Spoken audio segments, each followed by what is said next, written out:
So I was working on my normal last night I watched video for my channel when I found out the news that David Lynch has passed. And so I just felt I had to switch gears and talk about him, since Lynch is one of my very, very favorite all-time filmmakers, both in terms of impact and how much his movies affected me, and to me wanting to make my own films myself. He was certainly at the top of the list in filmmakers for me in terms of how talented and singular I think he was. There's nothing quite like a David Lynch film in the same way there's nothing quite like a Fellini film or a John Ford film or a Kubrick film. I would recommend watching anything he's ever done. I think his best one is Blue Velvet. It's in the same category as stuff like Sunset Boulevard and Citizen Kane and Goodfellas and The Godfather, kind of pure no-holds-barred masterpieces that I think anybody would like. But the two I wanted to specifically call out in this video are Mulholland Drive and Lost Highway. Mulholland Drive had as big an impact on me as any movie I've ever seen. I watched it for film class in college at 9 a.m. in an old theater on campus, and I was just floored. I had never seen anything like it. I didn't even know movies could do that. It was completely revolutionary in its nonlinear storytelling, its acting style, the way it was filmed, the way it went so purely into raw dream mode. On the surface, it's about an aspiring actress going to Hollywood to become a star, but as anyone who's seen it will tell you, that's kind of like describing a Bach symphony as a bunch of people playing violins and violas and stuff. Specifically, the scene that hit me like a laser beam through my skull is where Naomi Watts goes to audition. Up until that point of the movie, and even after, the acting style in a lot of the movie had been in this kind of classic melodramatic, almost over-the-top way, like in a weird dream or something. But as Naomi Watts does the audition, it transforms into one of the most uncomfortable scenes ever on camera, and you get this feeling like she's processing some type of trauma in her past on screen. It's so...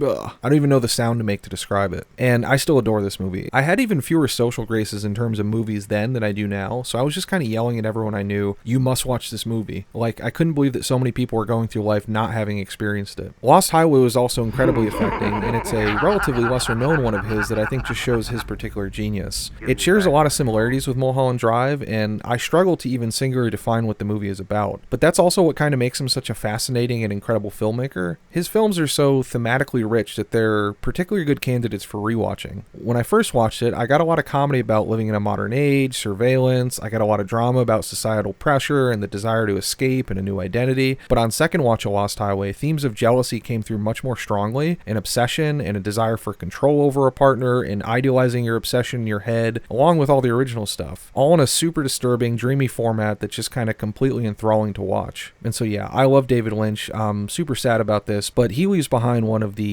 absolute very best catalogs of films and video and TV and everything ever. I would, he's top 5, top 10, whatever you want to call it. Rankings or no rankings, he's as good a person to do it as there's ever been. So I love him, and I hope if you haven't seen him, you try him, because I think you might love him, and I just wanted to say that.